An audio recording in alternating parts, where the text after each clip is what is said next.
반갑습니다. 소라기 아빠입니다. 오늘도 간략하게 브리핑해보는 시간 갖도록 하겠습니다. 네, 오늘의 주제는 시황하고 컨셉을 확실히 하자는 내용입니다. 목차는 기존과 동일하고요. 최근에 변동성 게이지 보시면 아시겠지만 어제 그제까지 해서 검정 레벨까지 갔다가 이제 하루 빠지면서 다시 조금 낮아진 상태입니다. 변동성 게이지가 검정색 레벨까지 도달했다는 것은 사실 명확한 과매수 상태라는 걸 얘기하고요. 뭐 과매수 관련된 우려는 계속 텔레그램이랑 해서 말씀을 드렸었습니다.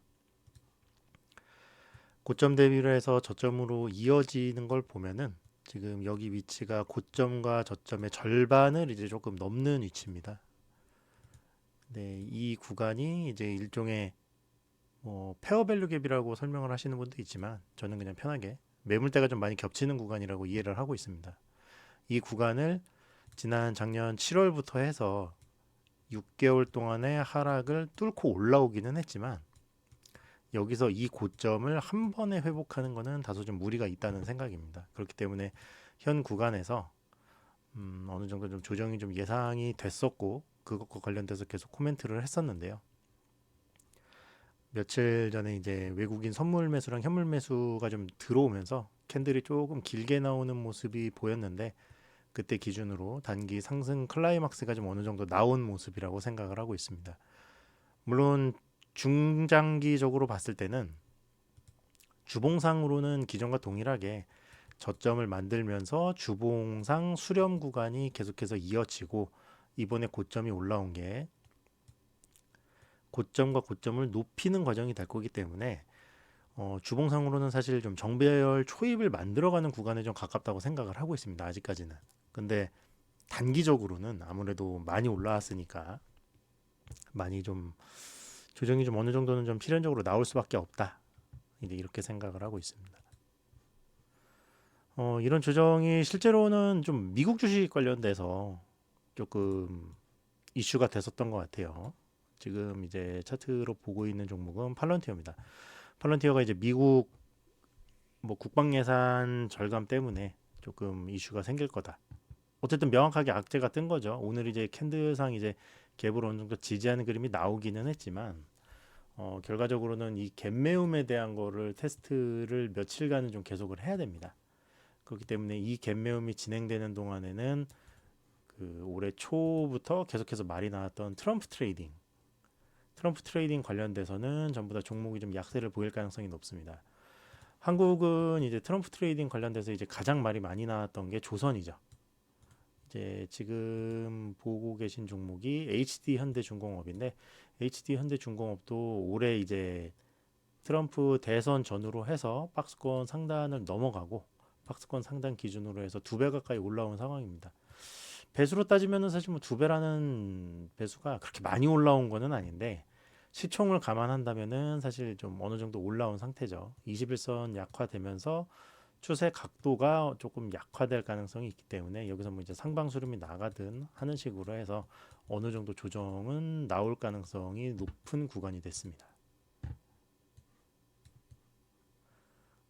그리고 이제 트럼프 트레이딩으로 주목받았었던 게 로봇인데 아직까지 로봇은 빠지지는 않았지만 지금 단기적으로 봤을 때 지금 이 저점 구간에서 고점 구간까지 이것도 2배 이상 올라왔기 때문에 어느 정도 저점 테스트는 하고 넘어가야 된다라는 게 일단 제 생각이고요. 물론 중기적으로 봤을 때 이 모든 섹터들이 뭐 이제 여기서부터 추세 전환이 돼서 하락 추세로 간다 이런 건 아니고요. 단기 이제 상승 클라이막스가 나왔으니까 그만큼 조정을 받아야 된다는 얘기입니다. 지수 관련돼서는 계속 얘기 드렸지만 지난번에도 얘기했지만 양방이 일단 다 열려 있는 좀 애매한 위치입니다. 추세적으로 이거를 해석을 해보면은 보통 이제 상승 추세라고 하면은 저점이 단계적으로 올라가고 고점이 단계적으로 올라가는 장세를 얘기합니다. 근데 지금 코스피 장세 같은 경우는 물론 6개월간의 하락장에서 고점을 한번 높이는 작업을 했지만 저점이 완전히 높여지는 것은 확인이 된 상태가 아닙니다. 그래서 이 부분에서 저점이 높여지는 작업이 진행되고 나서 이 좁혀지는 과정에서 수렴 추세, 즉 조정 구간이 어느 정도 명확하게 확인되면서 바닥이 확인되고 그 이후 다시 고점을 높이는 작업을 기대하는 게 올바른 기술적 분석상 조정장을 대하는 태도라고 할 수 있겠습니다. 기존의 시나리오라고 해가지고 이제 좀 시장을 좀 어떻게 봐야 될까라는 거, 특히 수렴의 위치가 이제 어디에 위치하느냐에 대해서 시나리오를 몇 개 말씀을 드렸었어요. 업데이트를 해보면은 방향성은 명확합니다. 3월 31일 이전에 121선 위에서 수렴을 하느냐, 아니면 121선 밑에서 수렴을 하느냐, 121선 밑에서 수렴을 하는데 모든 이동평균선을 다 깨고 그 저점에서 이제 바닥을 확인하느냐, 이렇게 세 가지 방향으로 구분을 할 수 있겠습니다.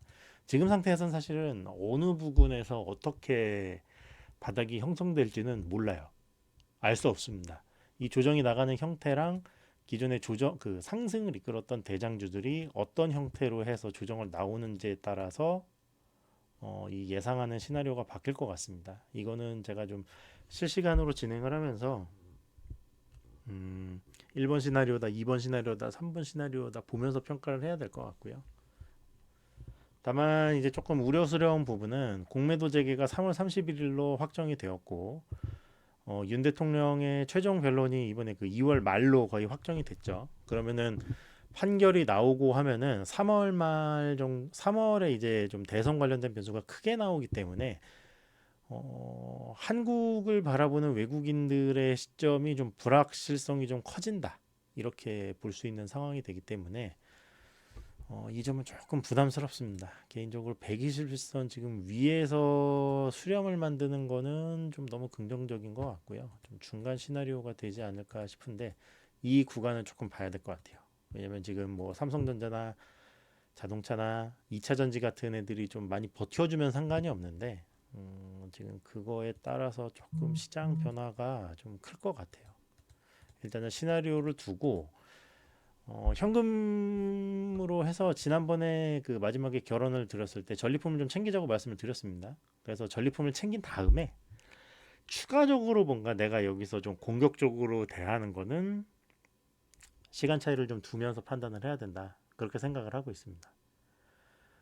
예전에 이제 초안지 보면은 전투에선 이기는데 전쟁에선 졌다, 뭐 전투에선 졌는데 전쟁에선 이겼다, 뭐 이제 그런 얘기들이 많이 나옵니다. 저는 뭐 전쟁에서 이긴다는 표현은 얼마나 이제 내가 끝나고 정산을 했을 때 남기느냐에 따라서 그 판가름이 난다고 생각을 하고, 전투에서 이겼다는 얘기는 내가 생각한 방향성이나 전술이나 그런 게 맞았다는 걸로 저는 생각을 하거든요.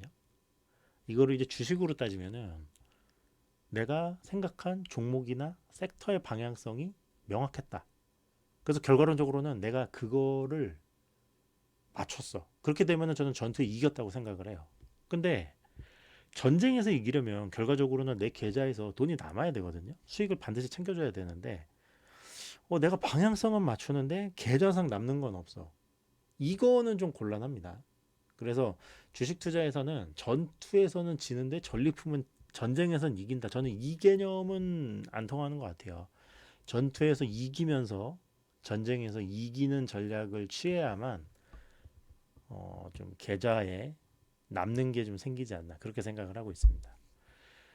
지금 시점 자체가 아직 뭐 조정폭이 그렇게 나오지는 않았지만 지금 미국장도 그렇고 트럼프 트레이딩 관련된 애들이 전반적으로 조정이 미국도 들어가면서 지금부터는 이제 조금 전술 전략적인 부분에 대한 수정이 좀 필요한 상태입니다.